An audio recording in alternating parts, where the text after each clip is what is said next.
Welcome back to Desk Pop. If you have ever had a company send you a gun with no parameters under actually making a video or a time frame, and then you ended up falling in love with that gun and you shot it a whole bunch, so much so that you never ended up making a video on it and totally forgot to make a video on it because you've just been shooting it a whole bunch, go ahead and smash that subscribe button. I realize that this is a super niche thing, so if that hasn't happened to you, go ahead and subscribe and comment down below. But we are talking about the Buy Armory Ultralight Pro. It's a gun I've had for 9 or 10 months now from Buy Armory.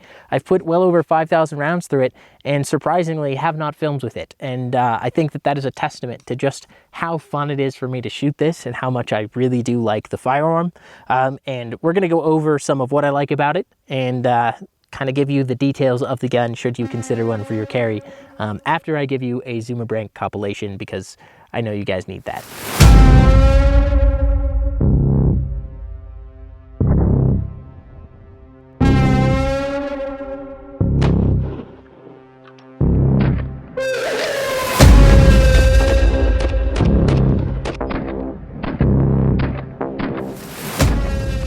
Do you enjoy these videos and want me to keep making them? Well, I have to keep my lights on in order to do that, so we've got to take a moment to thank my channel sponsors. You've probably guessed one of them by the patch that I'm wearing on my shirt. That's Gun Prime. We've got Gideon Optics, HSL ammunition for all the bullets, and Belt. Now remember to use code PLEASE at any of their checkouts, because if you don't, I'm gonna cry. Yeah, I have taken 5,000 rounds in 10 months to actually review the Ultralight Pro from Buy Armory, and thanks to you guys supporting my channel and my channel sponsors, and hopefully Buy Armory's ever forgiving forgiveness, because they probably will never want to send me a gun again. I have a review for you, and to be honest, this gun's amazing. I haven't had any complaints about it, and I figured that if I shot it enough, I would come up with things I don't like. And that is how it started. It started with I really like the gun. Maybe I'm just a 2011 fanboy right now, and I need to shoot it a bunch more to get used to it. And that is unfortunately not what happened. So I'm here to give a glowing review of the Ultralight Pro. I have literally no complaints. We'll get that out of the way. Buy Armory did not pay me for this video, obviously, and they did send me the gun, so there is that. I've taken 10 months to review it. There has been no follow-up from them. There's been no question about when the video would come. They really did just send the gun to me and let me have a rip. So really cool gun. If you don't know anything about the Ultralight Pro, it's a very, very small compact offering, very similar to the Staccato compact offering. It's actually cheaper than the Staccato for no reason that I can figure out. And in my opinion, better than the Staccato's offering in a lot of ways.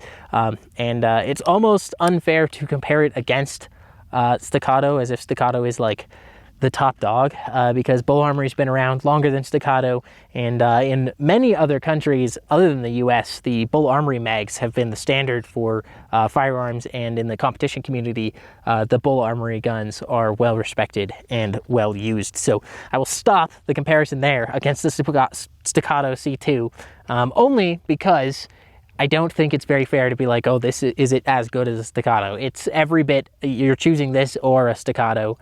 They're roughly the same price range, and they are both very excellent guns in their own right. I actually prefer the Buy Armory magazine because of the feed lips being a lot more reliable and less likely to bend on me or break on me if I slam it home, which we know I like to slam things home. I also just really like the design of the Ultralight Pro. You'll see tip to butt here, we've got a ported barrel. The barrel ports are really smart. This is something that their engineering team did a good job on, just from an engineering standpoint. The whole barrel, if you notice, is cut in, and that means that as carbon builds up, you will not ever have a malfunction as a result of these ports, because they are slightly recessed in the slide. As we know, ports are better than comps. Thank you 110 SAS Actual for buying the ransom rest and doing that for us. Yeah, this is a fantastically light shooting gun. It's a very small profile. It is in fact smaller than a Glock 19, with a higher magazine capacity than a Glock 19, which is pretty much why I like it so much and why I've been carrying this. This, in my opinion, is a Glock 19 replacement if you're going to go into the 2011 for concealed carry. This is very familiar to me in terms of like grip size and gun feel. The way it shoots, it's a little bit stubbier, obviously, with the stubbier nose for the barrel, but since it's ported, you have none of those issues. 16 plus 1 in the magazines, that's pretty unique. I thought it would be 15 plus 1, so really cool that they managed to cram 16 rounds in there. Not sure how, because of the grip size being very, very small, and hopefully I'm doing my due diligence and showing you this next to like a Glock 19 in terms of size, so you can get an idea of just how compact this is. Really, really compact gun, but it shoots really, really well. The Ultralight Pro is not really meant for competition use. You'll notice that immediately when you spring it. It's not even remotely close to undersprung. It's a very, very stiff slide spring. There will be no air racking here. The tolerances are good. They have the swift cut on the back here for concealment on the hammer, which means that your hammer fits nice and flush, so it will not snag on anything, and that's super, super cool. It does have a grip safety. I have no problems activating the grip safety. I know a lot of people have issues with grip safeties, and if you are one of those people who has an issue gripping the gun so that the grip safety goes every single time, then go ahead and wrap it with goon tape. It will not affect the performance of the firearm. It has full ambi left and right control for safety selector, as most higher end 2011s have, and then it has the standard one-sided slide release. So if you are left-handed, you're going to use this finger for the slide release. Really not an issue, because if you've practiced with 2011s, then you know. I found this out and it makes me sad, but you actually can't reach this with your thumb very easily anyway. I've got gorilla hands, so I am the exception, but the way you're supposed to reload a 2011 is put the mag in and use this thumb to press the slide release. So with this, that is very, very possible. This has a little bit of knurling on it to make it a little bit easier to snag. And then, like I said, the ambi safety selector is very, very good. The optic setup on the Ultralight Pro is actually really good. So I originally had a Gideon Judge on this, and I swapped over to the Valor Mini. And I swapped over to the Valor Mini because, surprisingly enough, the Valor Mini has this sweet little backside on it, and it perfectly co-witnesses with the front sight. You'll notice this gun has a weird in-cut on the slide, and it does use an adapter plate. Even with the in-cut on the slide and the adapter plate, you still maintain a pretty low bore axis thanks to this deep cut that they've decided to put in here. I think that's really good. My biggest complaint with most 2011s is when you have to have an adapter plate and then you put an optic on top of it and it sits super high above the slide. Like I said, the Gideon Valor Mini that I have on this co-witnesses with these rear sights almost perfectly here.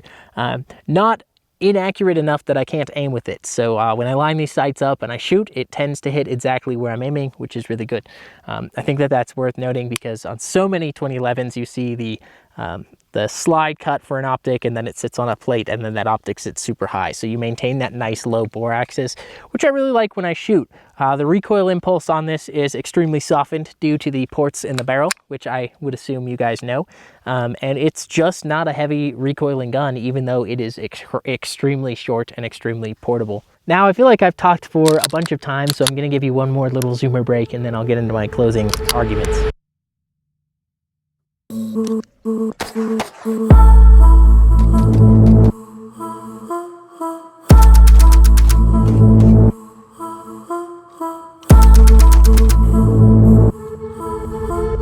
So nothing to blow your socks off here. It's a very good 2011. It comes in at around $2,200 when you can get them in stock. They sell out super fast, and they sell out super fast because they are excellent guns. I fired well over 5,000 rounds through this.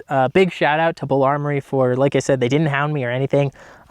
I don't think they're going to send me another gun because I took so long to do this review, but thank you guys for trusting me to do this review, because I did shoot the heck out of your pistol, and it's just excellent. I don't have any gripes at all. The front sight is blacked out, which some people might have a gripe with, but I do believe this gun was truly just meant to be run with optics.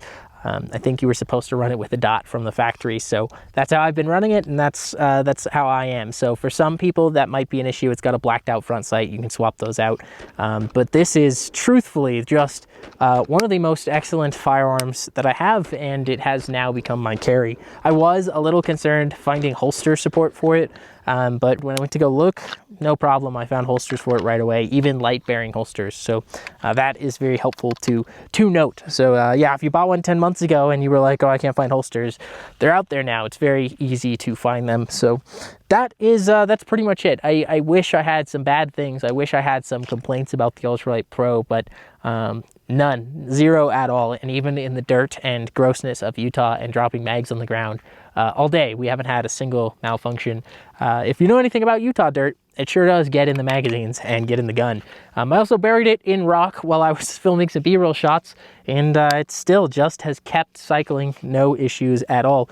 This is all factory. I haven't changed anything, so we'll get you some nice, good inside close-ups of the gun. I did wipe the barrel down a few times, just anytime it looked really, really nasty, like right now. Right now would be a time to wipe the barrel down, but yeah, if you are thinking about something and you're thinking, do I want the Buy Armory Ultralight Pro or do I want the Staccato? Look no further than our homeboys in Israel making just some fantastic firearms. So I would definitely push you towards this over that. Having shot Staccato C2s and also seen a lot of people buy them and then not like them and sell them.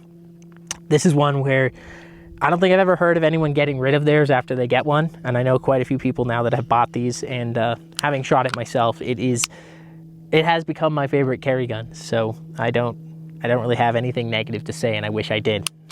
That's it, guys. Thanks so much for watching, and as always, your support keeps the channel alive. Tell Buy Armory that it's okay I waited 10 months. Please comment down below, Buy Armory, it's okay you waited 10 months. Send them another gun, because I really like their guns, and it'd be really cool if I could get more to review for you guys. Thanks so much for watching, and as always, I will catch you on the flippity flip.